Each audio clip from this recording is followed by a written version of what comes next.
the American Medical Association recommendation is that gender-affirming top surgery no longer be coded using the CPT code for a mastectomy. Instead, it's breast reduction. That's a big difference because number one, those are two immensely different surgeries. One is a reduction in breast tissue with a preservation of function. The other is the loss of breast tissue with the removal of function. Two completely different surgeries. Mastectomies are typically more difficult to get covered. You can really only do them for a breast cancer diagnosis. So to get a mastectomy covered for gender-affirming services, very difficult for private insurance. But for breast reduction, it's a whole different story. Much easier to get covered because you don't need a cancer diagnosis. So what doctors can do is submit a diagnosis code for, let's say, breast-related pain or a breast hypertrophy. So they can change the sex of the patient in the medical chart from female to male. They can submit the diagnosis code of breast hypertrophy, and then they can use the CPT code for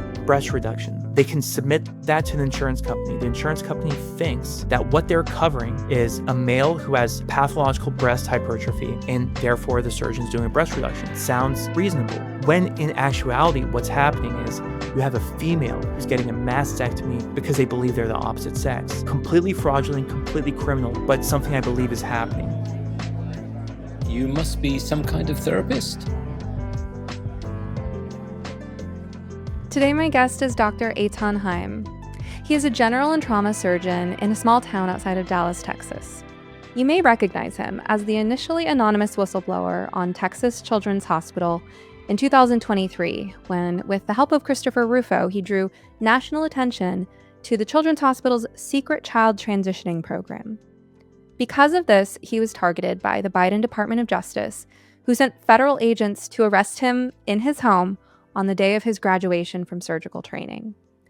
Dr. Haim and his wife, a lawyer, drained their life savings to defend him against bogus allegations of violating HIPAA in the process of blowing the whistle.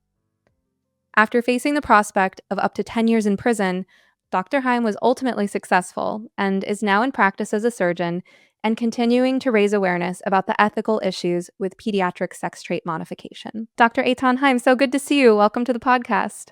Yeah, thank you for having me on. I really enjoyed meeting you at the GenSpect conference. It was one of the highlights. As soon as I showed up, I was worried that I was going to have social anxiety, but you were one of the first people I ran into, and you just have such this joyful, youthful energy about you.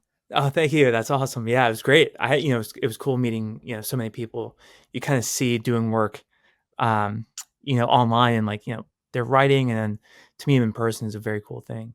Yeah, it's like going from 2 dimensions to 3 dimensions. Mm-hmm. Yeah, exactly. And the talk that you gave at GenSpect was brilliant, and that's the subject I want to dive into today. So for listeners who aren't familiar with Dr. Haim's story, he's told it on several podcasts. I'd highly recommend familiarizing yourself because it is an absolutely crazy story that I just tried to summarize very briefly in the intro. The good news is that he's here now, that he's not in prison. He's actually able to practice medicine, and he's exactly the kind of person you want practicing medicine because he has such a good moral compass. But now that you are finally through that nightmare, trial by fire, whatever that was, and free and clear, you're able to go on, Dr. Haim, and share this incredibly important information with the public. So today we're going to talk about insurance fraud. And not just insurance, because there's private pay stuff going on too, but insurance is a big part, I think, of how these unethical providers and institutions are getting away with pediatric sex trait modification. Thank you so much for your work on this issue. Yeah, of course. And it's fascinating because for the past 4 years, from 2020 to 2024, the debate had been about the legitimacy of this practice on a scientific level. And I would say that we have definitively won that battle of minds. During the last election, it was like an 80-20 issue.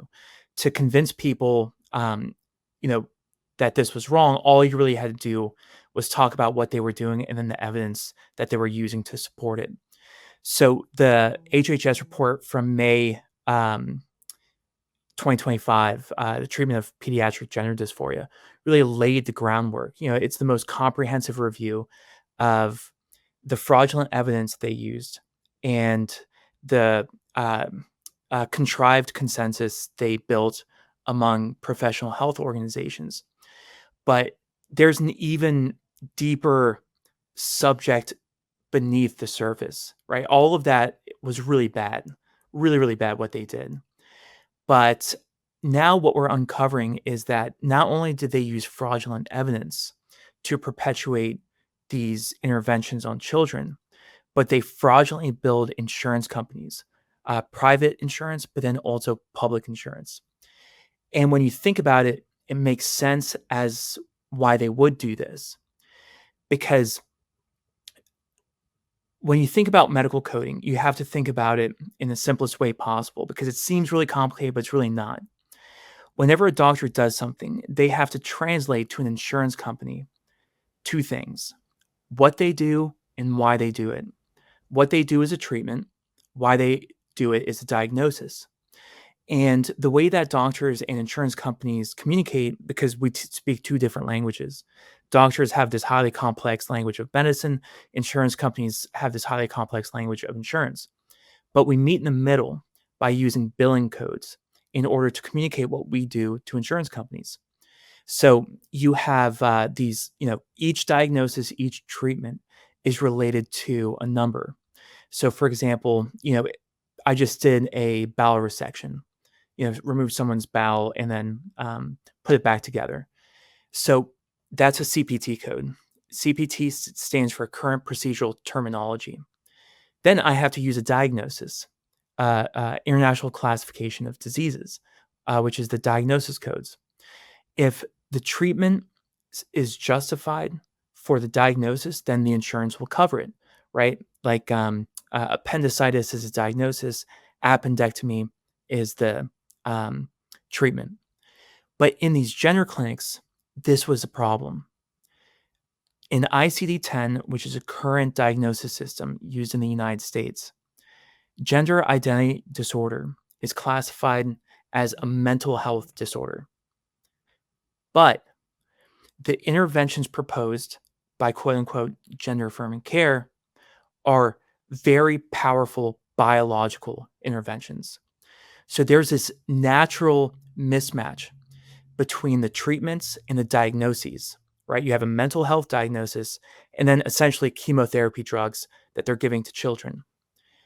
For insurance to cover these very powerful, strong interventions, there's a lot of barriers to overcoming that, right? Like when WPATH, when the Endocrine Society, AMA, when American Academy of Pediatrics, they always talk about overcoming barriers, insurance coverage. This is what they're talking about. So about like a year and a half ago, I started discovering these really weird patterns, very weird patterns in the billing practices that detransitioners were highlighting. And they didn't know it at the time, but like I would see these documents online and I would see these diagnosis codes. And instead of gender identity disorder, the ICD code, which is F64.0, I would see a diagnosis code like endocrine disorder unspecified, E34.9. And I thought to myself, how could that be? Like, what's the reason for that? And I mean, it took me a long time to really figure it out. But in order for these gender clinics to get insurance, both public and private, to cover the hormones and the blockers for these children and also adults, they had to falsify the diagnosis codes in order to get insurance to cover the payments because the insurance companies were providing too much pushback on covering the hormones and blockers under the gender identity disorder diagnosis. And it's one of those things where it's like, is this like a very prevalent practice? Is it not that prevalent? How much fraud is there? So two things before I'll stop and, let you ask questions. But there was a study from the University of Iowa that looked at a couple thousand patients in their gender clinic. And all the patients who had gender identity disorder, 95% of those patients also had the concomitant diagnosis of endocrine disorder unspecified. 95%. Why would these patients have an endocrine disorder diagnosis unless those diagnoses were being used to bill insurance companies? Because when the insurance, what they see is the age of the patient, the primary diagnosis, and then the intervention being prescribed. That's all 3 pieces of information because they can't understand anything else. When they see endocrine disorder unspecified, what they think is, oh, this patient must have some genetic abnormality, right? Some tumor that is secreting hormones. And because of that, they need these other hormones to counteract it. Endocrine disorder unspecified has a very clear diagnostic criteria that is confirmed by biochemical testing. Yeah, this is used in a very specific number of disorders. So 95% of those patients at the University of Iowa Gender Clinic had a diagnosis of gender identity disorder unspecified. But I can also tell you that I've reviewed the records of a few detransitioners. And what I've seen is that almost every single diagnosis and intervention that's prescribed is based on the fraudulent billing code over the course of years. This is a really huge piece of the puzzle, and I'm thankful that you're explaining it so clearly and succinctly. This has a bridge to the mental health industry. A lot of our listeners are therapists, and then a lot of our listeners who aren't therapists are concerned parents who wanna know exactly what's going on that might bring harm to their children. So this is a sort of thing where the parents, they can perk up because this is potentially something where you could identify the harm that providers are doing illegally to your child and what precisely is illegal about it. And for the therapist in the audience, I'm just gonna make this more relatable. So you explained CPT codes and ICD codes, and I worked in settings as a therapist where I was billing those codes. And so, for example, an ICD code that we might use in therapy would be F41.1, generalized anxiety disorder. And then we also have these unspecified categories that you can attach to things when something doesn't quite meet the clinical presentation. So these codes are all in the diagnostic and statistical manual for therapists, but then they're also in the ICD so that it can work with the insurance system. And there's something in there that we might get into about the American Medical Association and their role with those ICD. Is it ICD or CPT that they have a role CPT in? Is it codes. both? Yep. Okay.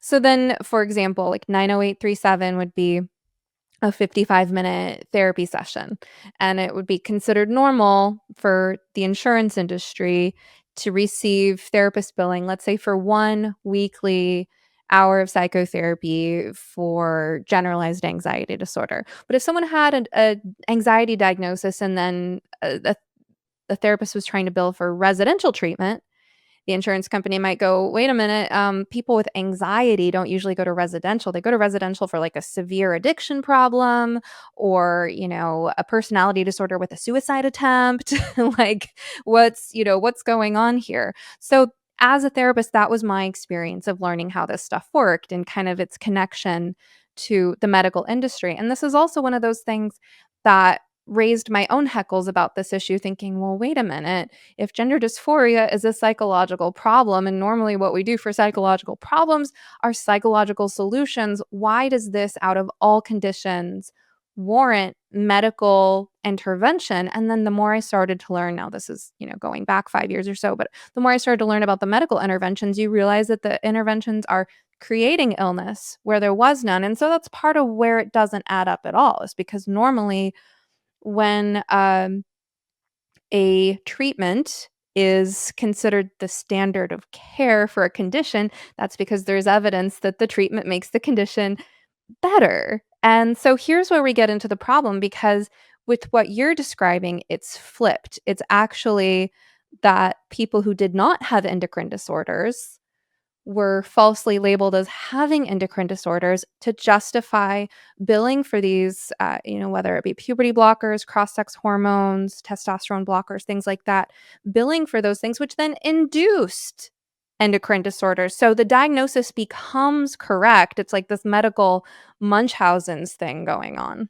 Yeah, the only endocrine disorder those patients had were the ones being given to them by their doctors. And even those, the iatrogenic endocrine disorder, wouldn't classify under E34.9, which is what they were coding in many of these cases. But a good analogy to the world of therapy is like if you had a patient with like generalized anxiety disorder, which I'm sure, is reimbursed based on a certain amount of value, right? Let's say $100 for a session. But you saw 10 generalized anxiety disorder in a day, but you upcoded each one to like inpatient suicidal attempt schizophrenia to upcode it to like $500 a day. And you want to do this because you wanted to get yourself paid, right? It's like that, but even worse because you're actually creating disease in patients who didn't otherwise have it. And Explain that part because I understand, like, for example, I'm trying to follow the analogy. There's this thing called an interactive complexity add-on that you can add if a session went over because of really heightened family dynamics or something like that, but you'll get like $7 for it, and it's usually not suitable. So most therapists don't even bother with that sort of thing. But with what you're describing, are you saying that with the fraudulent billing practices that you have investigated, that one of the purposes they serve is to greatly increase the revenue? well, there is no revenue without the fraudulent billing codes. That's the thing. Right, there's Because no treatment that yeah, because insurance would if cover. exactly, yeah, if you don't have insurance paying for the interventions, the hormones, blockers, then you don't have a gender clinic. And the only way to maintain the payments is through fraudulent billing codes, then yeah, then it would be like using completely false diagnosis codes to maintain the solvency of a clinic when it wouldn't be maintained otherwise. Because why else would 95% of patients at the University of Iowa have endocrine disorder unspecified? And it's this code that is used to ensure the reimbursement for hormones, but not only hormones and blockers, but the laboratory testing, the imaging testing, and the clinic visits. All that adds up per patient to an enormous, enormous amount of money for a diagnosis that simply does not exist. And it's hard for people to really wrap their head around that because it's such a wild claim, but it's true. I've seen it. Let me clarify this. So 95% of these patients had this fraudulent diagnosis, or a diagnosis is only valid if you consider it because it's iatrogenic. And you said even then they still wouldn't qualify. But would you say that the other 5% is our best explanation for that, that they're the cash pay patients? Well, even the cash pay. So I've seen records where it's cash pay that still use the false billing code because the false billing codes serve multiple purposes. So number one, they it's easier for insurance companies to reimburse a doctor if the ICD code, which is why the doctor does something, is tied to hormones, right? Because an endocrine disorder unspecified, that's like a pretty high level biological diagnosis, right? If you have endocrine disorder unspecified, the insurance company thinks, man, this this person has a serious endocrine disorder, a genetic condition or a tumor. So they're not really going to think twice about reimbursing the doctor for hormones. But then the other reason to possibly do it is to evade state legislation in red states. So you can have a gender clinic working, full on in like a conservative state like Tennessee, Texas, Alabama. And if the doctors are using endocrine disorder unspecified or precocious puberty or any of these other fraudulent codes, the governing authorities have no idea it's happening. And that's part of what you uncovered at Texas Children's Hospital. Well, so what I uncovered was that they were doing it. I had no idea about the false billing codes. And that kind of opens it, who knows what else they were doing. I have no idea. I mean, maybe I only saw a small portion of it. Who knows? I have no idea. I mean, now that I see how prevalent this is, it's possible, that this was way bigger than I thought. And maybe they were, maybe it was they were doing other surgeries, but that I couldn't confirm, so I wouldn't want to speculate. I want to clarify something here. So, is it the American Medical Association that sets the standards for what CPT codes are used for what ICD codes? So it can have an impact, yes, and this is where it gets really wild, where the rabbit hole of corruption becomes, you know, kind of hard to believe, but for the common era, it's like kind of run in the mill corruption. So the American Medical Association is one of the oldest medical associations in the United States. In the 1960s, they had copyrighted the CPT coding system. In the 1980s, Medicare and Medicaid was passed, and HHS, by regulation, had authorized the CPT codes to be the sole coding system used for Medicare and Medicaid, right? So this was established as the only treatment coding system to be used in the United States in the 1980s. In the 2000s, it was reaffirmed with the introduction of electronic health records. And this is all just by regulation, by executive order from the head of HHS. So, what that grants the American Medical Association is a government mandated monopoly on medical coding in the country. So, every time a CPT code is entered into a medical chart, the AMA gets some type of royalty, which is why every year their annual revenue is about $500 million, which is about 5 times more than any other organization. So the AMA, even though they've been hemorrhaging members for the last 10, 15 years, right, their revenue only goes up. The compensation for their executive leadership only goes up as they get less and less members. So between the 1960s and 1990s, the majority of their annual revenue was membership dues. But with the government mandated monopoly on CPT coding in the 1980s and then 2000s, the more codes that are used, the more revenue the AMA receives, where now they've become an absolute behemoth. So every year, the American Medical Association convenes a CPT editorial panel that is composed, I think, of about 20 individuals. 11 of those people are elected by professional medical associations like the AAP, right, like the American College of Surgeons, but they have to be confirmed by the AMA Board of Trustees. So no one gets in there unless they're confirmed by the AMA Board of Trustees. The other people on the CPT editorial board panel is a representative from Blue Cross Blue Shield, American Health Insurance Plan, which is like a organization, and then someone from CMS, and then a representative from the American Hospital Association. And it's important to know that the AMA is like the 7th most powerful lobbying organization in the country, like next to like oil companies and like the other big ones. So every year they have the capacity to change which CPT codes for which diagnoses, like for like gender interventions, like WPATH recommendations, go from category 3 to category 1. Category 1 CPT codes are those that are considered standard of care with well constructed evidence to support it, and that therefore tend to get insurance coverage. So all the CPT codes that correlate to interventions prescribed by quote unquote gender affirming care are category 1 codes, right? Despite the fact that the HHS report has decimated the evidentiary foundation of all these interventions. The CPT editorial panel's most recent meeting was September of this year, 4 months after the HHS report came out.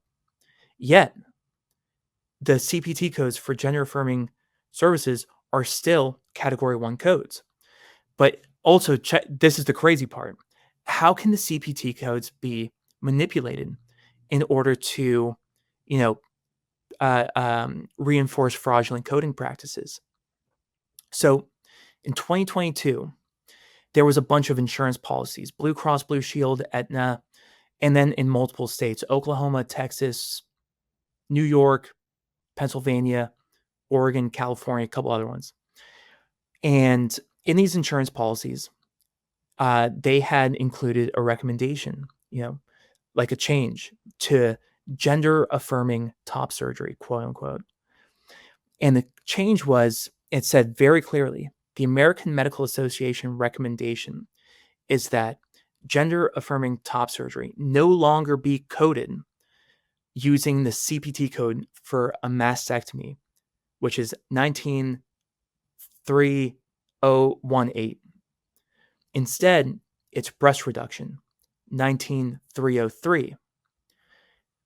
That's a big difference because, number one, those are two massive, immensely different surgeries, right? One is a reduction in breast tissue with a preservation of function. The other is a loss of breast tissue with the removal of all with the removal of function. And so two completely different surgeries. Mastectomies are typically more difficult to get covered because I do mastectomies. You can really only do them for a breast cancer diagnosis. So to get a mastectomy covered for gender affirming services, very difficult for private insurance, right? But for breast reduction, it's a whole different story. Much easier to get covered because you don't need a cancer diagnosis. So what doctors can do is submit an ICD, a diagnosis code for, let's say, breast-related pain or breast hypertrophy.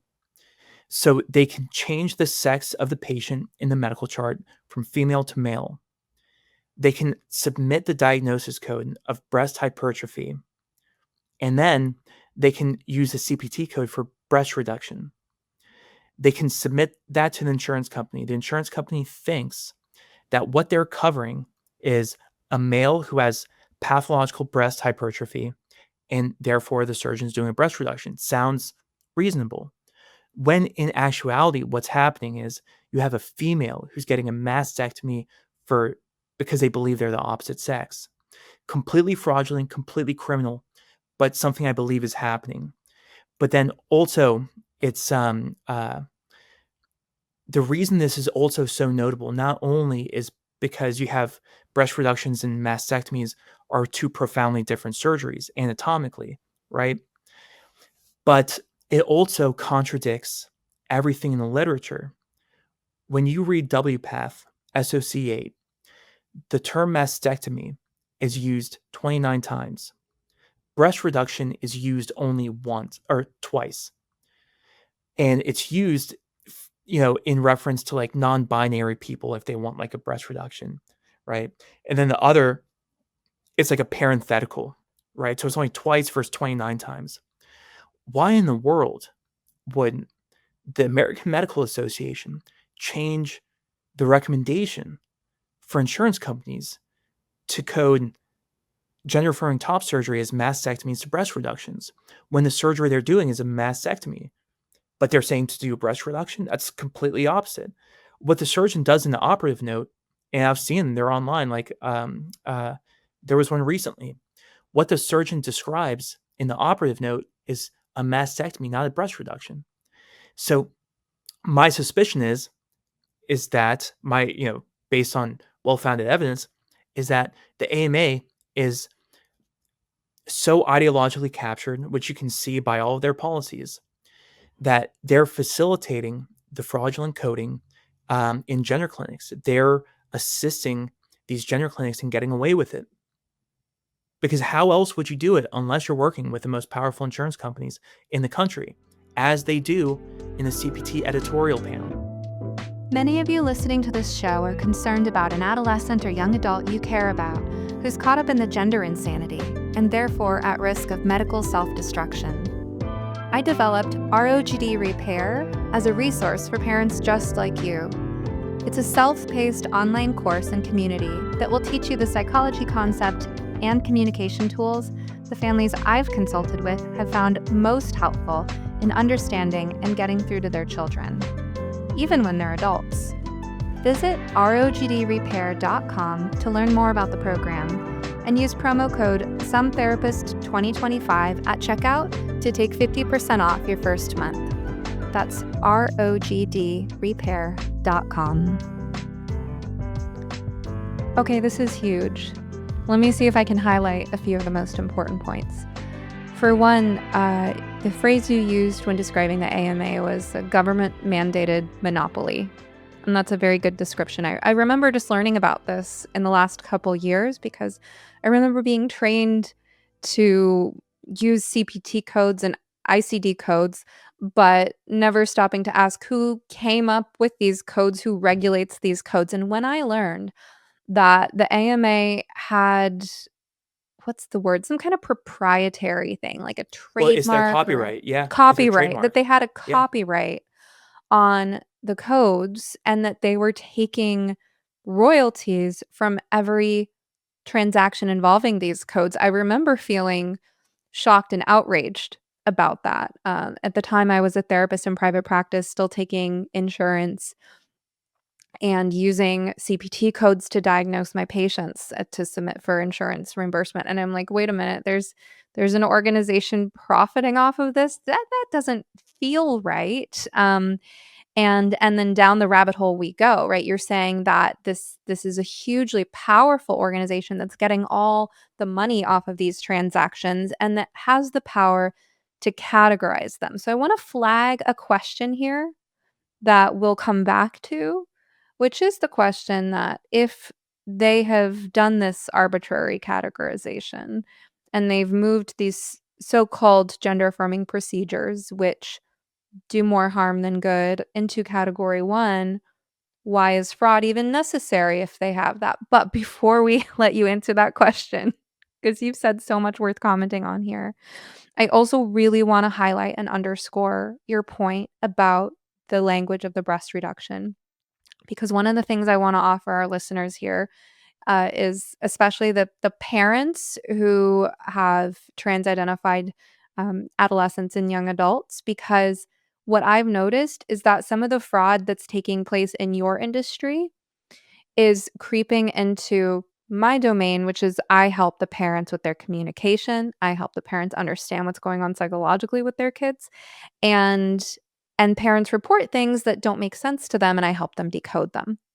And in that position, I've noticed this language creep where girls who want mastectomies are now saying they want breast reductions.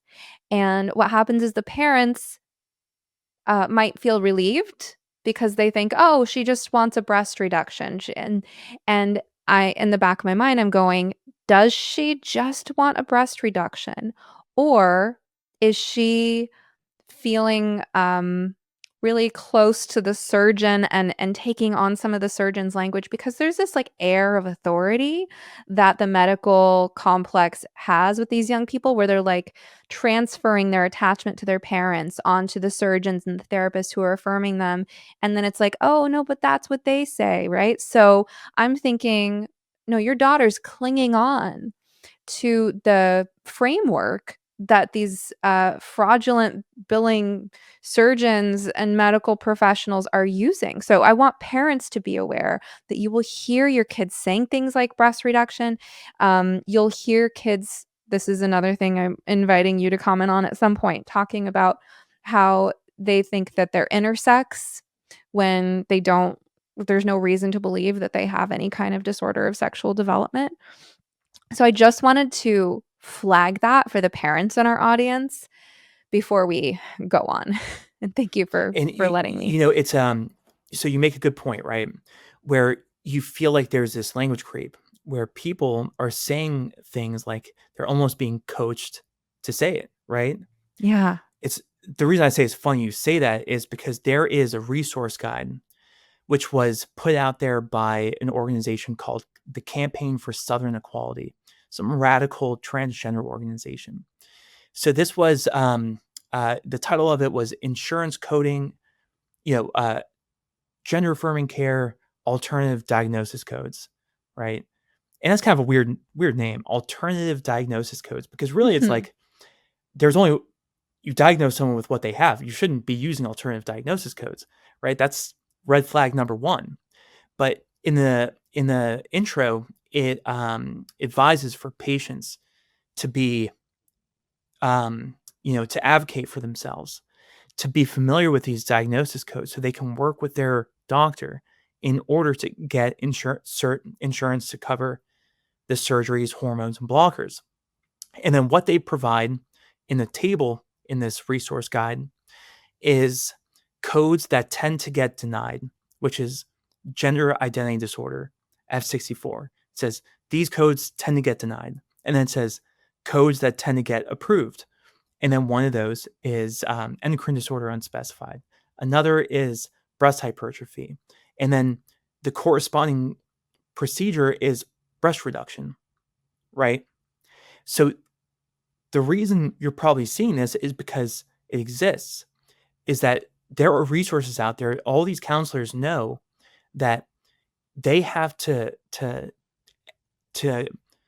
teach these kids how to talk to their doctors in order to get both of them on the same page. Like, oh, I'm going to tell the surgeon the right thing so that they enter the right diagnosis and then do the correct treatment so that insurance will cover it thinking one thing when it's actually totally different. So it's essentially an online guide for how to fraudulently bill insurance. And that's what I said because I brought this guide up during an oversight hearing in April of this year with Texas Congressman Brandon Gill. It was about my case. It was during a hearing about my case, and he brought up like a picture of it, and we talked about it. And then what happened a few days later?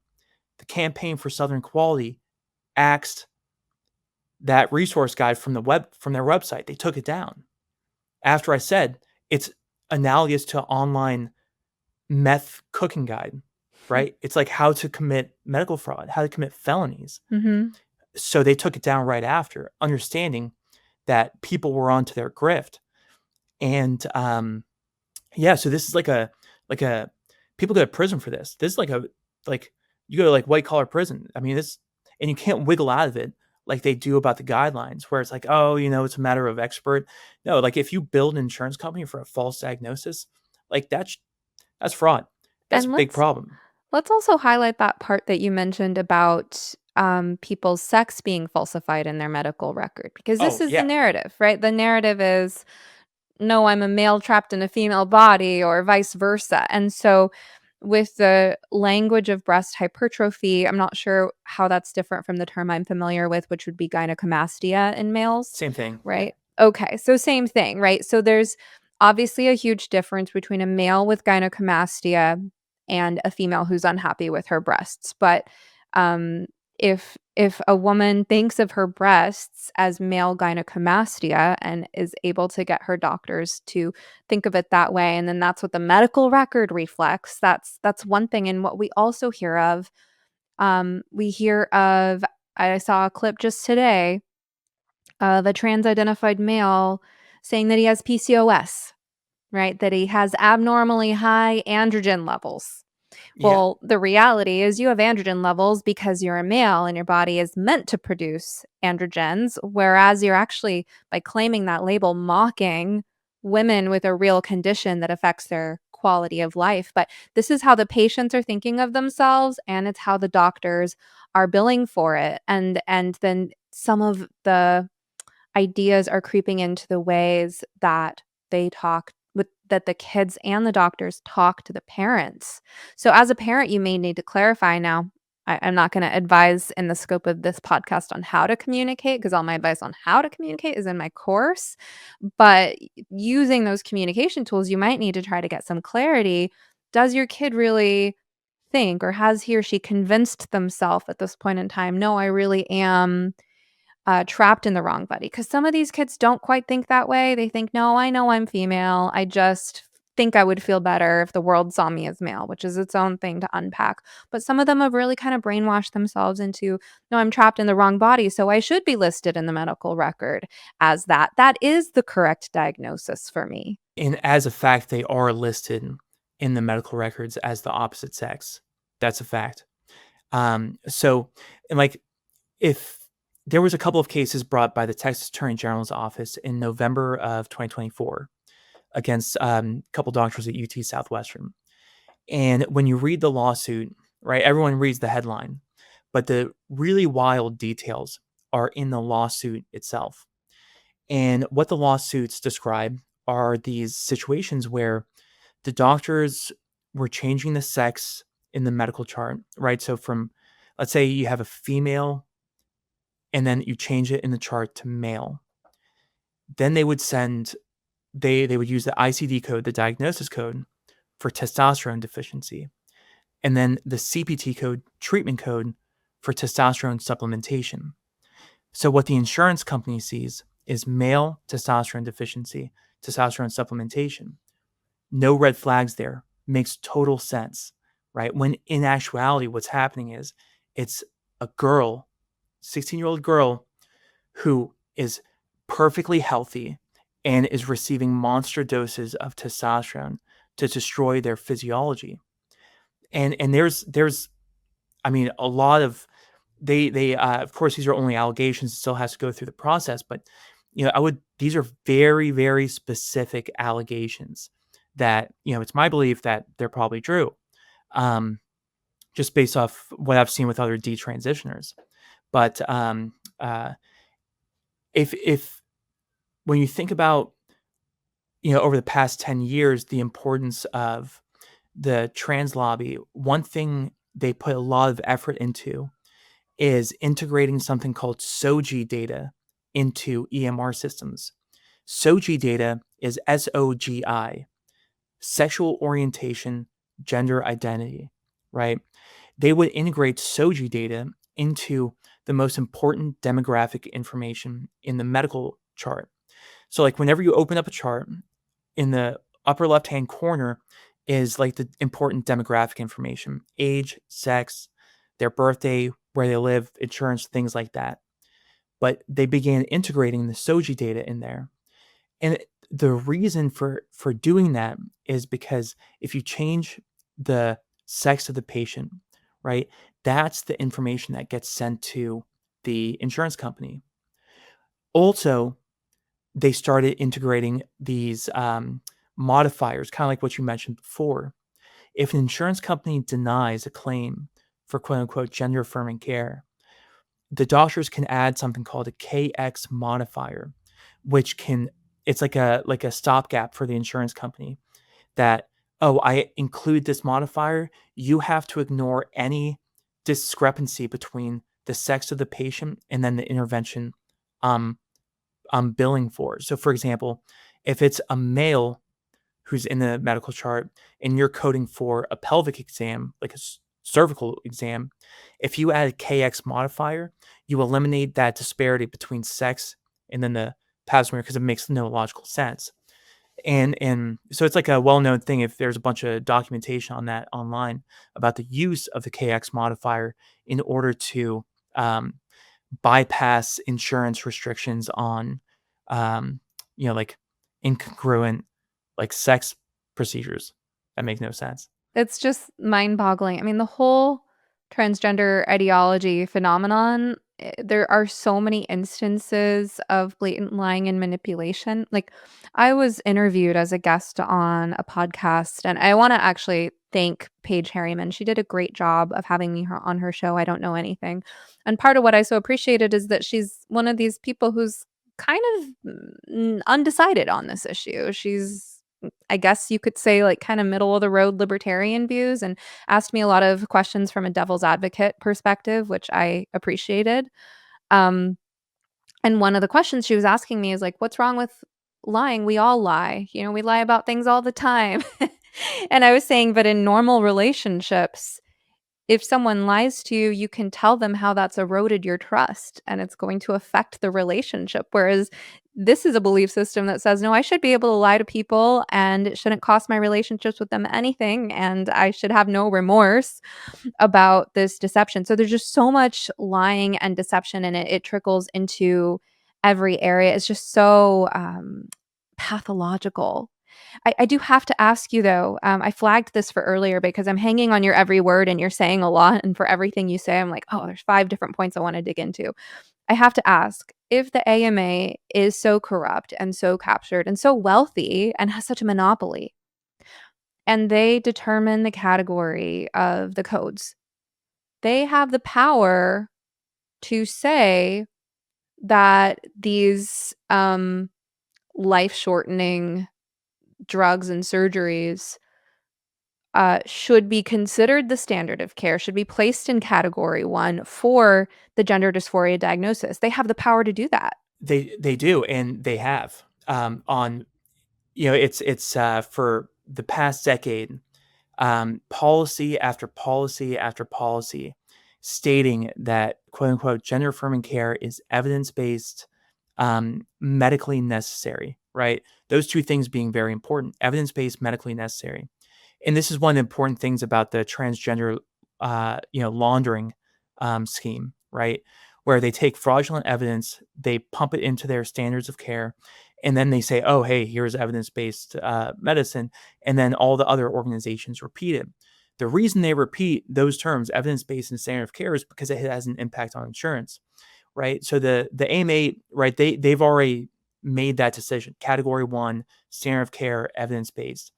The So they are very, very powerful, but not all powerful. And what I mean by that, and this goes back to the question you flagged earlier. So what's the point of false billing codes if they're like standard of care? Shouldn't insurance companies cover it? Well, the answer is no. In certain it all depends on states. In Texas, it's going to be different than Oregon. It's going to be different than California as it is to New York. So based on what I've seen, all the records I've seen in Oregon and California, they rely on the gender identity disorder diagnosis code for hormones, blockers, and surgeries, right? In all the other states, what I've seen in detransitional records is that there's a lot of fraud because the insurance companies won't necessarily cover those interventions. And also, these states have laws that have to be circumvented. It's the dual purpose of getting insurance companies in states where the insurance companies know they can't necessarily cover these interventions because there's going to be a backlash from the people in that state, right? People can choose for other insurance plans, right? States have the ability to regulate, the practice of medicine in their own state. So these, although the AMA is powerful, they're not powerful enough to overcome those barriers within the states. So it serves that dual purpose. So, conservative states are a huge thorn in their side, and this whole thing is a really big mess in this country. Big time. I mean, because not only were they lying about the evidence and the medical necessity, and then they ended up mutilating and sterilizing and manipulating these kids and their families and destroying their entire futures and their ability to have children, but they also committed felony medical fraud to perpetuate it. Wow. Okay, so here's what we've covered so far. We've covered what CPT and ICD codes are and how they're regulated by the AMA and how the AMA is at war with conservative states and there's all this fraud going on. We have the 95% prevalence of the endocrine disorder unspecified code. And we also have sex falsification in records. We have this specifier that creates this loophole. I mean, it's shocking to me every time the trans rights movement manages to pull off one of these like hiding in plain sight loopholes, exceptions for themselves. It's just another level of shock. We've got the categorization, the breast reduction for hypertrophy. Um, I mentioned earlier just an anecdotal example of a man self-diagnosing with PCOS. What are some other forms that this fraud can take? Yeah, so there's a couple. I'll start with the craziest one, which I found about 2 weeks ago. Oh, So there was a lawyer. Her name is Mitra, and she is bringing a lawsuit in Massachusetts. And her client had undergone vaginoplasty, as they say, which is really just the creation of a wound in between the bladder and the rectum, which is meant to mimic a vagina, but it's really not. So, in her lawsuit, she includes in her background section that her client was diagnosed with agenesis of the cervix. So you have a male who is diagnosed with agenesis of the cervix. So meaning that's that crazy the cervix failed to generate. because it's a man, right? Yeah. And she writes in her lawsuit very appropriately that men do not have cervixes, which I thought was, you have to point that out in the lawsuit. So, and it's only in the lawsuit in that context. So I don't know if that was used for insurance purposes. Possibly it was, but I wouldn't be surprised. So the other forms are precocious puberty, right? Mm. Central and precocious puberty in the Department of Justice filings against big hospitals in the Northeast, like I think it's CHOP and Massachusetts General.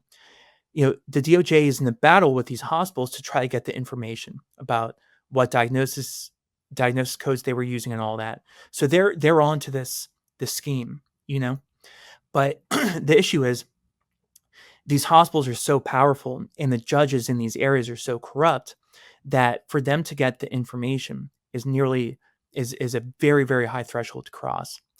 When in every other case of medical fraud, the hospitals would be absolutely required to hand it over. Like there's no reason they should not be handing over this information because the government has the right to this information because many of these codes were billed to Medicaid, right?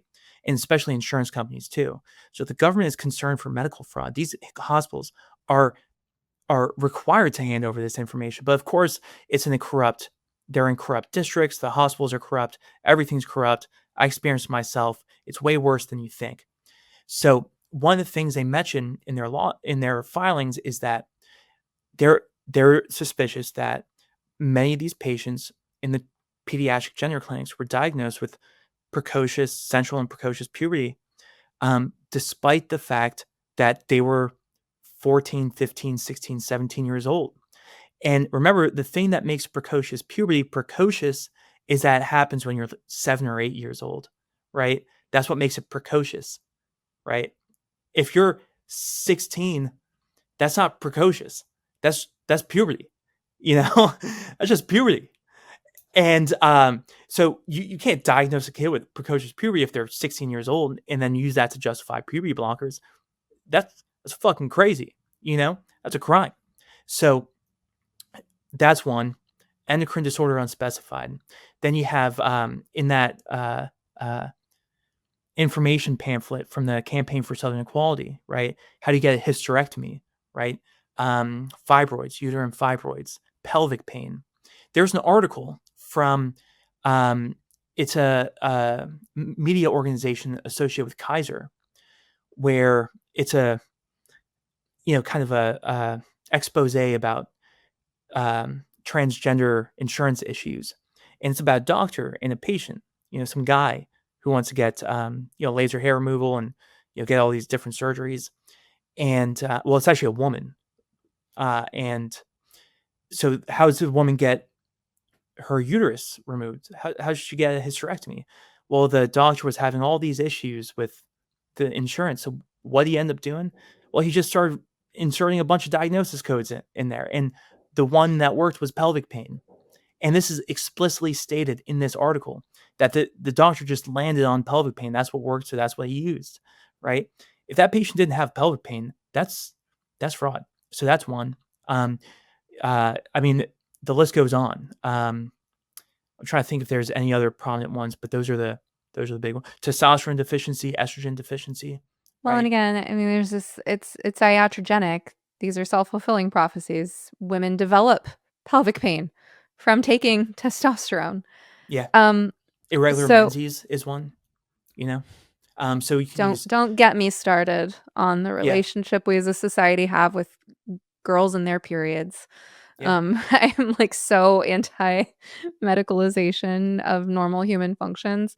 Um, what about the more cosmetic aspects, like males getting breast implants, like you mentioned facial feminization surgery, electrolysis, tracheal shave? So those I haven't. Those are the procedures: the facial feminization, tracheal shave. I think maybe breast augmentation are the ones that are not deemed to be category 1, like medically necessary, right? So in all the insurance policies I've seen, though the CPT codes corresponding to those interventions are usually classified as not medically necessary and therefore not covered by that specific insurance policy. So I haven't seen anything yet about getting that covered. But, the one thing that uh, uh, patients can do to get those covered is they can sue their doctors and the hospitals.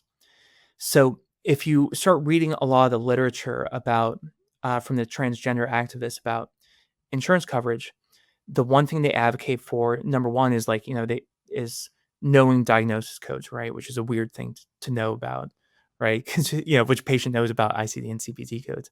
But then another thing they talk about a lot is your legal capabilities in suing doctors. And there's this entire left-wing transgender leviathan of pro bono lawyers who will sue doctors and hospitals and insurance companies that deny in their electrolysis. So there's actually a class action lawsuit. Oh, I think it's against Kaiser or another big hospital system. I would have to look just to make sure. But there's a class action lawsuit against an insurance company or hospital system for them denying electrolysis or laser hair removal or it's one of these other procedures. And that's how they intimidate insurance companies and hospitals to covering the procedures. And that was based on HHS regulation 1557, which was during the Biden administration, which said you can't discriminate based on gender identity and all that. So in that article I was just talking about too, the lady, right? She was it talked about how she sued the hospital and insurance company.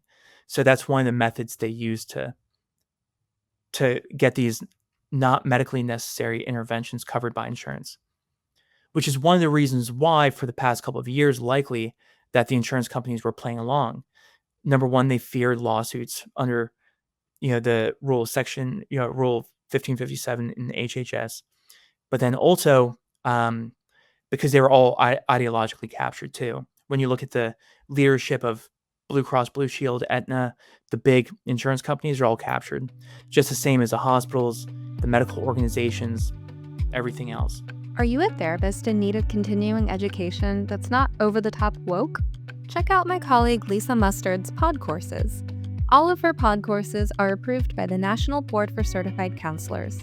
Right now, Lisa is offering my listeners an incredible deal. Get all 27 pod courses for only $44. That could meet almost all of your continuing education needs for the year. Visit lisamustard.com/podcourses and use code SOMETherapist to take $5 off of her $49 pod course bundle. Again, use code SOMETherapist at lisamustard.com/podcourses. I'll include that link and coupon in the show notes for your convenience. All right, now back to the show. What does all this do? I mean, there is so much money being spent right now on things that are not medically necessary and things that create problems that will generate more medical transactions down the line. How is all of this affecting the cost of healthcare for the rest of us? Oh, well, of course it's making it more expensive. When you look at, let's say over the past 15 years, the direct proportion that medical costs for the average American has increased. What do you expect to happen to the average salary of the AMA executive? Their salaries increased by the exact same proportion, right? Because of course, as people get sicker, as a CPT coding system gets more complex, more CPT codes, more sick people, more royalties, these people get richer. But who's paying higher premiums to cover interventions by the insurance company that make people more sick and don't do any benefit? Who pays for that? Me and you, right? And if you live in a state like California, Oregon, Washington, right? I think New York, it's by state law that all insurance companies have to pay for these interventions, right? They have to. There's no question, which is why what I've seen is that there's the billing codes or the F64 gender identity disorder. So your premiums are so much higher than everywhere else because you're paying for these crazy things that don't work, that have no evidence that are harming people. So we're getting fleeced while these people are getting rich. this is one reason that I left my health insurance plan. My insurance is running out at the end of this week, basically. I was with Pacific Source, and for a while on the marketplace, I guess my income was low enough that I qualified for some kind of deduction on the premiums, and then I stopped qualifying for that, and then the prices were going up and up and up, and it was looking like if I wanted a similar type of coverage next year, it was gonna be like 700 plus a month just for me. And there's a whole other conversation to be had, and I would welcome if anyone is an expert on this or knows an expert on this. I would love a recommendation for who I should interview about this problem because it's beyond the scope of this conversation right now. But just the other scandalous aspects of the insurance industry, like for example, um, my pelvic ultrasounds cost over $1,000 after insurance. They would cost less than $1,000 if I just paid cash from the beginning. But because I have insurance and it goes through the insurance billing system, I end up getting a larger bill. So I actually joined a health sharing program. I did my research and ended up landing on New Health. And I will report back later on this podcast as to how that's working for me. But essentially, it's structured the way I want insurance to be structured, which is that I pay for most things cash price myself, and if I have a large expense beyond a certain amount, I'll get help with that, so it's basically catastrophic. Um, and that's all someone like me who favors holistic practices anyway, that's all I really need, and the premiums are so much lower, so I just had to vent a little bit about how bogus the healthcare system is in this country, how broken it is, and I would welcome any, again, future guest recommendations to cover that topic more broadly, but that's kind of beyond the scope of this particular conversation, which is specifically about the fraud. But my next question that's more on topic, well, actually, this also might be a little tangential, but this pressure on doctors, I read, and this is just something someone posted on social media, but about a doctor who was getting really fed up with her job because tell me if this sounds familiar to you. I don't know how much this shows up in surgery, maybe probably less than other branches of medicine, but this, I think she was a primary care doctor, and there was a lot of pressure on her to prescribe the corresponding treatment for the code. So I guess this would be called the category one treatment, and a lot of pressure to prescribe medications. And so if she had a patient presenting with a given issue and she didn't prescribe the medication most commonly prescribed for that, she was getting, called into an office. Why didn't you prescribe this? And she was getting sick of it because she was trying to help patients without always prescribing things. And I don't know if you experienced that in surgery, if you've heard about that, can speak to that. I could definitely see in like the primary care setting, where like the solvency of the clinic is based on the retention of patients, right? If you're in that kind of model environment, right? Where like you kind of have to make certain people happy if you want them coming back. In surgery, it can be that kind of situation, maybe in plastic surgery, other specialties, but in mine, I really don't see it as much because we do like big surgeries on people who are sick, and like you don't really want to be messing around doing surgery on sick people who don't need it. So like if someone doesn't need a surgery, like there's no going beyond that. It's like not happening, right? You can go to someone else, maybe someone else is crazy enough to do that surgery, but not me, you know? Um, yeah, so we don't mess around with that. There's not, because it's like extremely dangerous, you Well, know? on that We note, I mean, you said that what you were doing right before your meeting with me was reconstructing someone's colon. Small bowel. Yeah. Okay. Yeah, I was just putting it back together. That's like a normal day at work for you. Yeah. Yeah.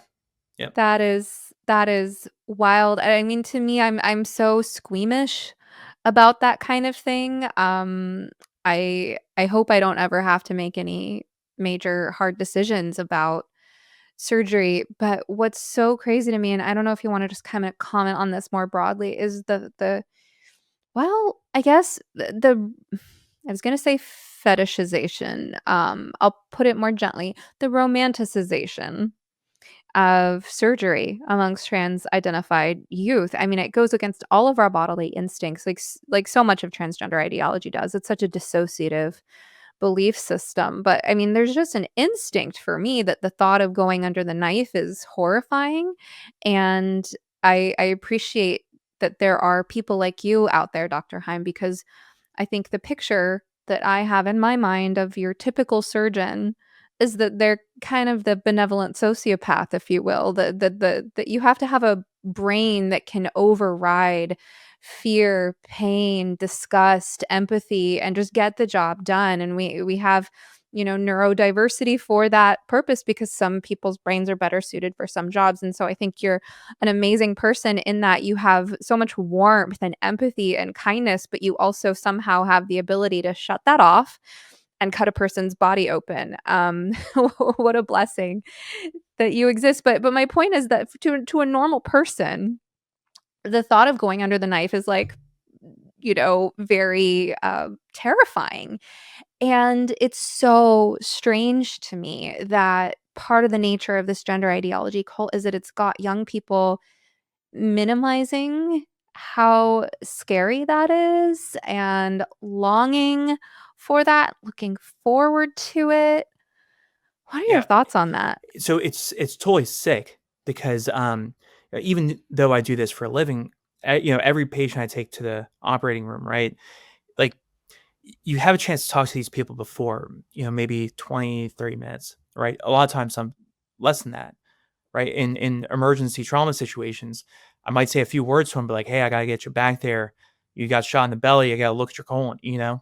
And so you meet this person for a short period of time, and you're taking them back to a room they've never been to, and they're gonna lay on this cold, hard table. They're gonna be naked, unconscious, paralyzed, strapped to that bed, surrounded by strangers who they've never met, and those strangers are gonna be holding knives and they're about to cut you open, right? When you bring that person to the operating room, like the way I've always thought about is that you have to have a reason, a very good reason to bring that person to the operating room. They have to have a problem that you know exactly what that problem is and that you're going to fix it, right? You can assure that person that whatever I'm going to do to you is going to make you better afterwards than before. And there's no small surgeon when you're the one being operated on, right? And when these people go get these procedures done, they're being irreversibly changed. And it's not just like these cosmetic procedures like a rhinoplasty or like a facelift, right? Like those have no effect on your physiological function. What these transgender interventions are doing are having irreversible effects, destructive effects on your natural physiological function. For example, your breasts, right? It has a natural function. If you remove it, that function is gone. If you have an orchiectomy, a penectomy, what they say of vaginoplasty, which is just the creation of a large wound, you're radically altering your naturally occurring physiology, and in a way that is like up until this point like unfathomable, because whenever we go to a restaurant, we just go to the bathroom, don't even think about it, right? For these people, they have to be worried about urinating all over themselves because the stream from their surgically manipulated urethra might have scar tissue and might deflect their stream one way or another. Maybe they have a stenosis of their urethra. Maybe the fluid just builds up in their bladder and they have to get a suprapubic tube, right? These are things that are so radical, right? That alter the physiology so profoundly that for these people to kind of minimize it is the sickest thing in the world. But for the surgeons to entertain those notions is even sicker because people always kind of look at surgeons as like sociopaths, but I would every surgeon I've met with the exception of maybe like one or two, like not really like that, like we can in the moment in surgery we're always cool and we kind of handle business whatever we need to do, but when something goes wrong, I mean these things, they weigh on our souls for a long time. Like when something goes wrong, we carry that burden home and we think about it every minute of every day for weeks. And that's how it is for, I would say, most surgeons. Um, but you have to bury it down and then stomp on it and then just know that it's there, but you just got to keep on operating. And then, but these surgeons don't seem to have that, which is crazy. It's a very sick thing. Hard for non surgeons to really truly appreciate how sick that is, what they're doing to these kids, even adults, right? How they can just mutilate these people on their operating tables and then just go home and be fine with it. I mean, these people are psychopaths. It's strange that we're still having to have these conversations. But I'm thinking again back to that conversation I recently had with Paige Harriman. And again, I just want to give her nothing but love for having me on her show. Because I mean, she's risking cancellation talking to someone like me, and this is not her area of expertise, but she's asking the hard questions. And when we talk to someone who hasn't spent a majority of their waking hours over the last several years diving deep into this issue. When we talk to those folks, it's like, "Oh, yeah, I remember when I still had that question," right? And so one of those sort of rookie questions that comes up, is or it's not so much a question, it's a statement, and this is a way that a lot of people who consider themselves kinda middle of the road or libertarian feel about it is, "Well, I don't think that people should be doing this to kids, but I think adults should be able to do whatever they want with their own bodies." That's a common sentiment, right? And my response I had this, exchange with Paige after we finished the recording because she was, like, grappling with what came up in our interview and trying to figure out what her stance is now that she's learning more about it, and she was, gonna say some kinda disclaimer about, bodily autonomy, and my response to her is the same to everyone who raises this point. It's regardless of what you believe people should be able to do to themselves, what do you believe doctors should be able to do to people? Because this is not about what a person can do to themselves. This is medically sanctioned self-harm. This is self-harm via a person with professional training who took an oath not to harm. Yeah, and that's the key thing is that what a doctor does, the goal is to restore naturally occurring physiology in order to promote health. Health being the natural state of occurrence to allow human survival and thriving, right? Naturally occurring physiology, that's our goal. If a patient were to come into my clinic and say they wanted their leg chopped off because they believed they should have been born without a leg, if I took that patient to an operating room and chopped off their leg, I would go to prison. So we don't have bodily autonomy. You don't have the autonomy to tell a doctor to chop off your leg. Just like an adult does not have the autonomy to tell a doctor that, to cut off my breast or to cut off my penis, because that in no way is creating health, because you're destroying naturally occurring physiology and then uh, um, reducing the ability for that individual to survive and thrive. Like you said before, the end consequence for these interventions is that these people die earlier. And the time in between getting these interventions done and the time of their death is a whole lot more misery. That's not the job of doctors to make people more miserable, to make them unhealthier, and to destroy their naturally occurring physiology. So it's like this argument that people say, but they don't really think about. Because if you were to do this in any other situation, a doctor would lose their license for it. But there's this cutout for this situation because it's politically controversial. All we have to do is reorient the Overton window back to reality, back to like where it exists for everything else. We how we perceive everything else around like autonomy in medicine. So yeah, I mean, it's people kind of hold on to it because they want to, be on the fence and have friends on both sides. But it's a kind of fundamentally incoherent argument. A reason I feel need to speak out about it is because my training is in mental health, and this is all being done in the name of mental health. It's supposed to be it's promoted as a treatment for a mental illness, and it's not, and so you're exposing this truth that in the system, officially, in terms of how it's recorded, it's not being done as a treatment for a mental health condition. It's being listed as a treatment for a condition that doesn't actually exist. And isn't it so ironic that when WPATH and all these organizations were advocating for the change from gender identity disorder in ICD-10 to gender incongruence in ICD-11, the goal was to depathologize and destigmatize the diagnosis, because you go from something that has gender identity disorder, like a disorder, to gender incongruence. And then the shift, also is in ICD-11, it's a sexual health category. So it's classified under a biological disease.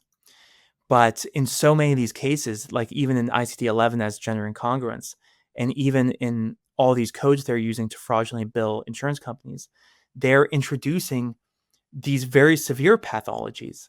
They're pathologizing it, but for the reason for the doctors to get paid. So outwardly, yeah, they want to say they want to depathologize it by switching it from one diagnosis to the other. But when you look at the insurance records for many of these doctors, they're pathologizing it, but using diseases that don't exist, that have no evidence that they're real. And this is what they're using to defraud insurance companies to make sure that they get paid and their clinics stay open. I mean, can you imagine of a greater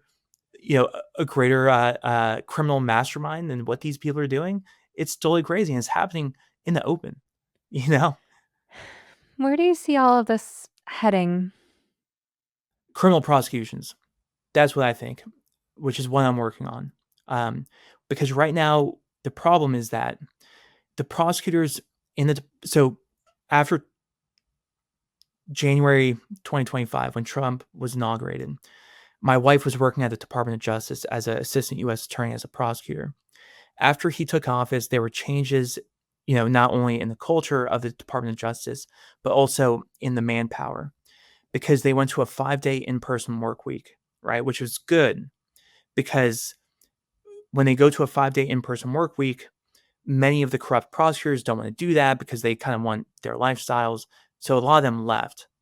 So many of the federal districts across the United States, because each state is broken up into federal districts. So, like in Texas, you have the Northern District, Southern, Eastern, Western federal districts where federal crimes are prosecuted. These federal districts have been gutted of prosecutors, which on one side is good because you got rid of a lot of the corruption. But on the other side, you have a very small number of attorneys who can actually prosecute these cases. Like in some civil divisions, you might have one or two guys or ladies, like, so you have a small number of prosecutors, but then also there's a knowledge deficit. The prosecutors who would be pursuing these cases are, if they're not fully kind of on board with the issue, they'll kind of like drag their feet. They won't prosecute it. They'll just ignore it. They'll sabotage it. And for the ones who would prosecute it, they don't understand it because they don't understand the scope of what's happening. And they don't, because you kind of need like a background of medical knowledge to realize, oh, like precocious puberty, if you see that diagnosis being used in a chart for 16-year-olds, that's fraud. It should be, like you have to know that that's a diagnosis for like 6 to 8 or 9 or 10, right? Or endocrine disorder, you have to be able to look at that diagnosis and be able to use the criteria you find online to be like, oh, this is a little suspicious. So there's these huge burdens that have to be overcome. But for prosecutors, this is like kind of what their careers are made for. To pursue a case like this at a major hospital could be anywhere from tens of millions to hundreds of millions of dollars. So they could be responsible for, prosecuting, one of the biggest insurance fraud scandals in the history of insurance fraud scandals. So once you get prosecutors, once they smell blood in the water, right? I think they're gonna start biting. And I think I'm making some headway in that.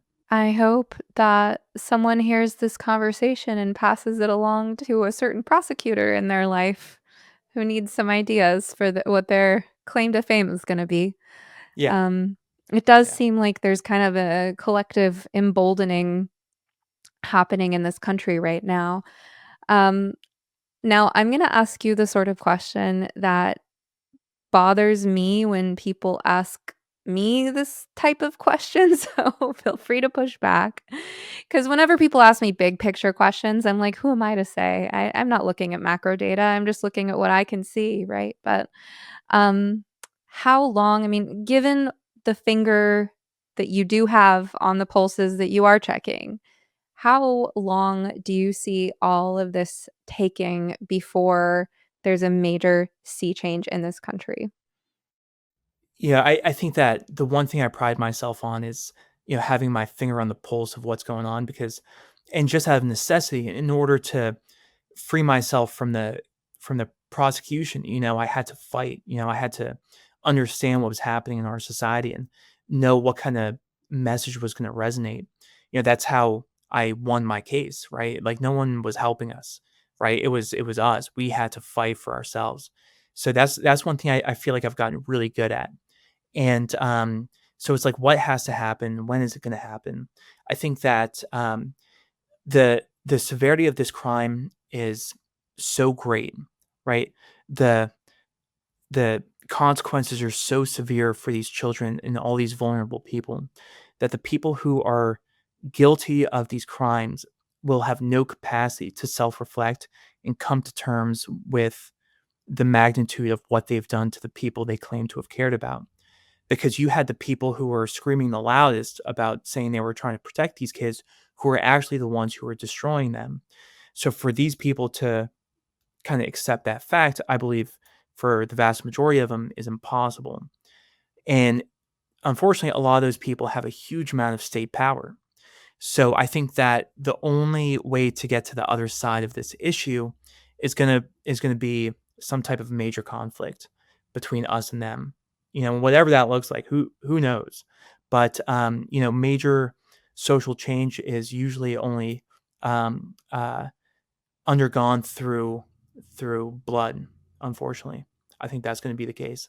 I know that sounds very dismal. People don't probably want to hear that, but yeah, that's probably Well, what's I going to be the mean, situation. Unfortunately, I'm not Charlie calling Kirk for it, was but recently martyred. yeah, yeah. I mean, it's like these people want us dead for a reason. I mean, it's this conflict has already started. It's that people on our side are only starting to wake up to the fact that we're in it. I mean, we can delude ourselves to the fact that this isn't happening, but it's happening.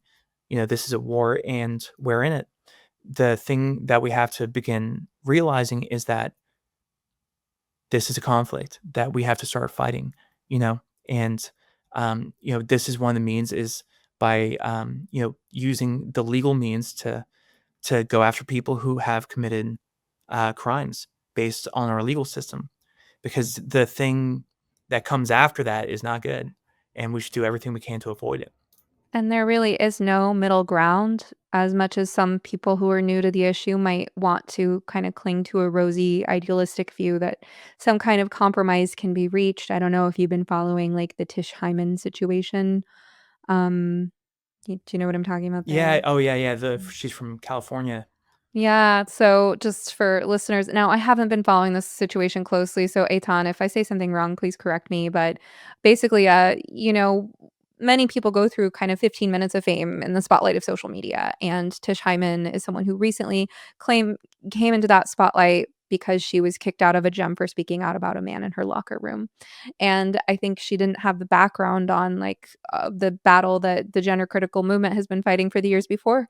So in this public role of getting all this attention, she was saying things that uh, a lot of gender critical people were like very nice to her, but basically saying, no, we already tried that. It doesn't work.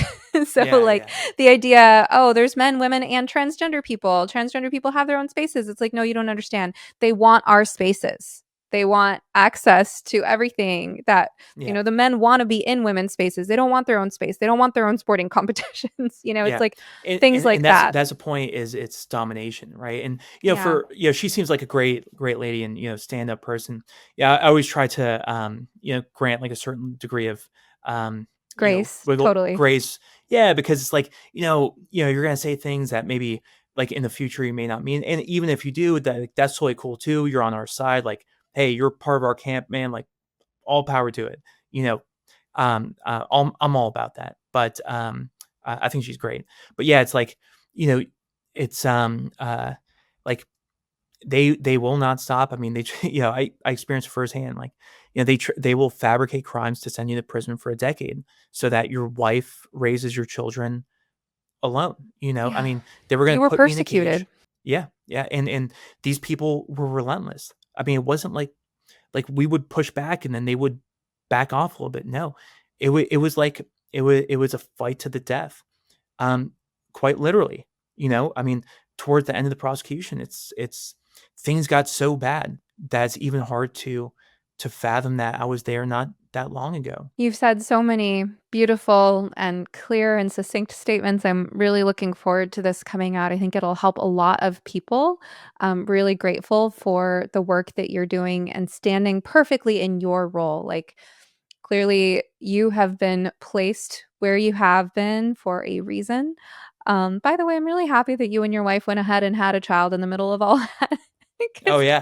I Well, remember when I was listening to your story thinking like, "Man, this is gonna throw off their plans to have a family." But nope, you didn't even let it do that. yeah, she had an emergency C-section because she became preeclamptic, and then we were rushed into the hospital, which is where into the hospital I work at, and then she had failure to descend, this prolonged labor, and then she had to have an emergency C-section. It was super traumatic, and then an hour afterwards, I had to leave the court. Yeah, Oh, yeah, what a yeah. I had crazy time yeah, in your yeah. lives. How is everybody now? How's your family? Oh, great, fantastic. My wife works for the Attorney General's office in Texas, so That's wonderful. yeah. And you are able to work according to your conscience Oh, yeah, in yeah, your and I current was setting. working the whole time during the prosecution. Yeah. But now you're in a different, you're not at Texas Children's Hospital. Yeah, and I finished that even, like, the day the feds came to my home, I was by that point, I was done, because I was during my training, but I've been at the same job ever since, so. What are you, what do your employers and coworkers think about you? Oh, supportive, and, it's kind of general and trauma surgery in a small town, so it's a county hospital.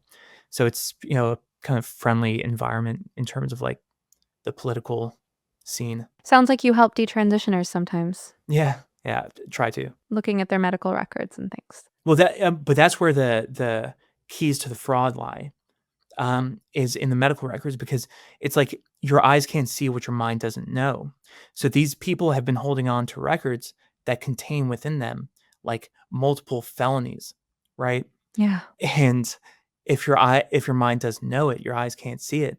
So I mean, this is a mystery that is in the process of being unraveled, and you know, by finding patterns, by finding which diagnosis codes were used in which situations, why these people used it, what they wrote in their medical documentation. And I feel forever thankful that these people, detransitioners are even willing to share it because, and, with that, I have to use it responsibly in order to try to push something forward. Like, I can't just like do nothing with it. I have to try to do something like, get justice for these people who were harmed because doctors were the ones who harmed them. I feel like it's my obligation as a doctor to try to get justice for them, because just as a man in society, it's like my job to try to protect the vulnerable. So Thank you for sharing. It's really beautiful, and I love to meet good people and see examples of, people with a sound conscience and a good story of courage and redemption. Because you fought the good fight, and yeah, there were times where you were looking at 10 years in prison, you spent down all your savings. There were times where you probably worried that you weren't going to be able to practice in the field that you'd been working your whole life to practice in, but now you're here and you are using your story to help others. So thank you so much for that. of course. Thank you. All right. So where can people find you? Just on X, it's just my first and last name, Eithan Haim, but spelled Eithan and then Haim. All right. Dr. Eithan Haim, thank you so much. It's been a pleasure. Thanks. Thank you for listening to You Must Be Some Kind of Therapist. If you enjoyed this episode, kindly take a moment to rate, review, share, or comment on it using your platform of choice. And of course, please remember, podcasts are not therapy, and I'm not your therapist. special thanks to Joey Pecoraro for this awesome theme song, Half Awake, and to Pods by Nick for production. For help navigating the impact of the gender craze on your family, be sure to check out my program for parents, ROGD Repair. Any resource you heard mentioned on this show, plus how to get in touch with me, can all be found in the notes and links below. Rain or shine, I hope you will step outside to breathe the air today. In the words of Max Ehrmann, with all its sham, drudgery, and broken dreams, it is still a beautiful world.